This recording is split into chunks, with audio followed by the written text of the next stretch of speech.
goddamn button. Push the goddamn button. I had a very long day yesterday, man. I know y'all paying attention to social media, you know, and all events that transpired. I ain't gonna get too in depth with everything, but what I will say is that I had a conversation with Jprince yesterday, man. Like men, like honorable men. You know, we had a real conversation. You know what I'm saying? And we talked like men. And he clarified his position, which I from the jump I was pretty much aware of what his position was, you know, and his whole thing was about unity. You know, a lot of times when shit going on, you know, there's a lot of real shit going on. You know, when there's real shit going on, sometimes social media is a gift and a curse. Because social media allows you to be able to speak to people immediately, but then it also allows you to allow your emotions and your anger or whatever to immediately let you say what you want to say at the same time. So you dealing with, oh, nigga said this and that. Sometimes you utilize social media that way. And I think, you know, that was one of those moments what happened with the big homie Jprince. I think his intentions was right, and his anger was founded, and his, you know, his disrespect. Niggas took something from somebody that belonged to him, whoever it was, or allegedly, you know, and he was feeling some type of way. And I get it. Nigga felt some type of way, you know. So his immediate response is to express it and talk about it. So I just think that the way, you know, his intentions was probably, I just think it was just, the execution just wasn't as it should be. And we had a conversation about that, and for the most part he agreed, you know, but he said at no point was it about disrespecting anybody other than who the people he felt violated him. You know, everybody else that he tagged in there, you know, was out of people that he felt he had respect for.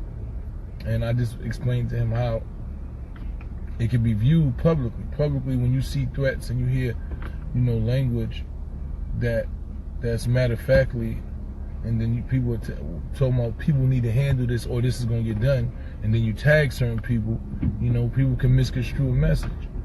You know, and so, you know, we was on the same page, man. But like I said before, I got nothing but respect for him. You know, he's been stellar. His reputation precedes him.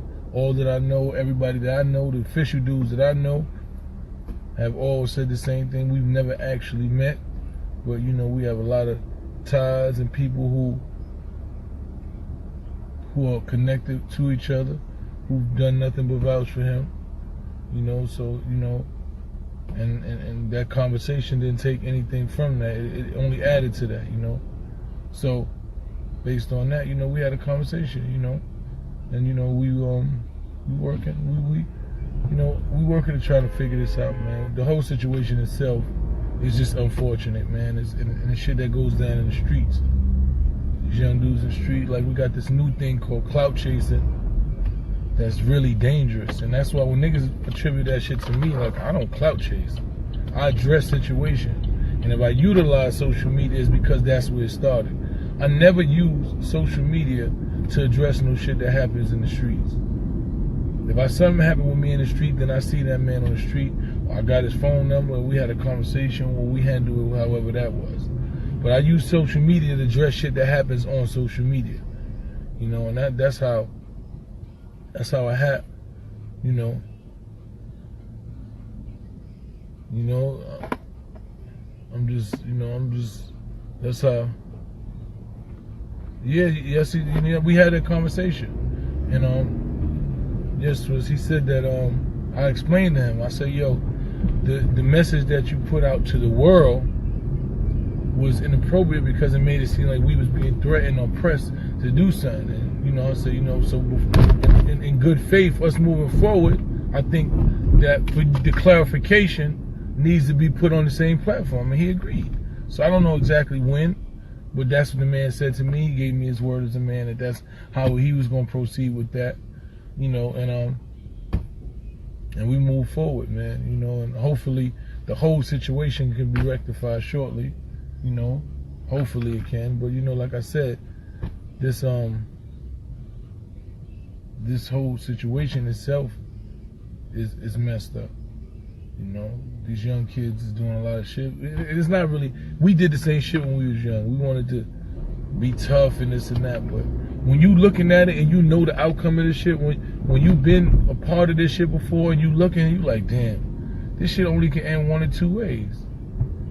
Jail or dead. Like, you can't cut nobody, you can't rob people and nobody get, and then it becomes a coast war. It becomes the Midwest against us, and it's like, that shit don't even be worth it.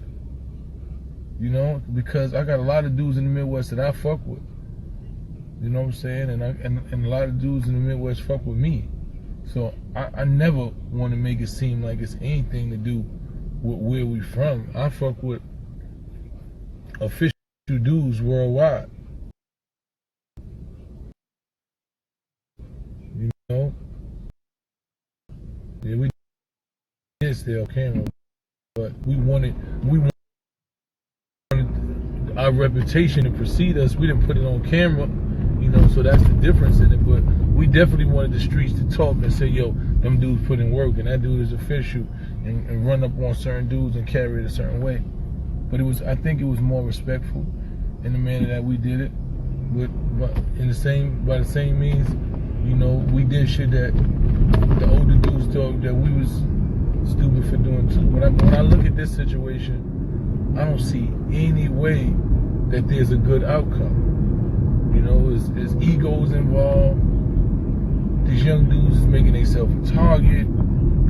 Like, that's the one thing I realized when you're young. When you visible, you become a target. When you got beef with niggas, and only person they know who look like is you, that's the dumbest shit you can ever have.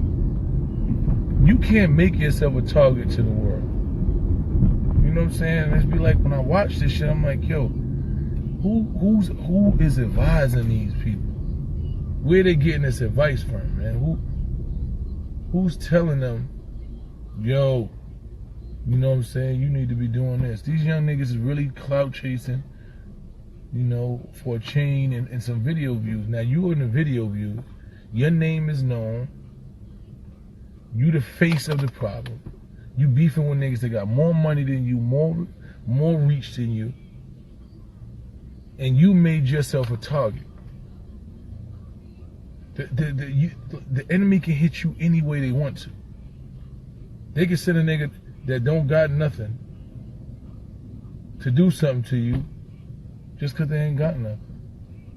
Then you can't go move certain places. It's like, I just don't get it. Like, you know what I'm saying? I'm sitting here trying to get it, and I'm like, this shit right here ain't gonna work out good for nobody. You know, fortunately for me, I understand this shit. And unfortunately for me, I understand it also. So,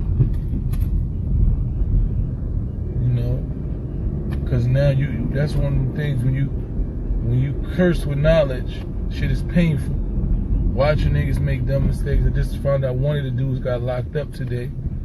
But what do you think is gonna happen? Person got his face cut. There's a robbery on camera. There's an assault on camera. Like, what do we think is gonna happen? What do we think is the outcome of this? How do we expect it to end? You know, like what we think is gonna come from this, man. You know, so that's definitely one thing that OG Jprince said that was real. Like, you know, we can't allow shit like this to muddy the waters and keep us because we seen that happen with Big and Pac. We seen how shit can get divided. You know, and I don't have have the energy or the will to be beefing with niggas that look like me over nothing, over trying to get some attention, over some rap shit. You know what I'm saying? That ain't even the time I'm on.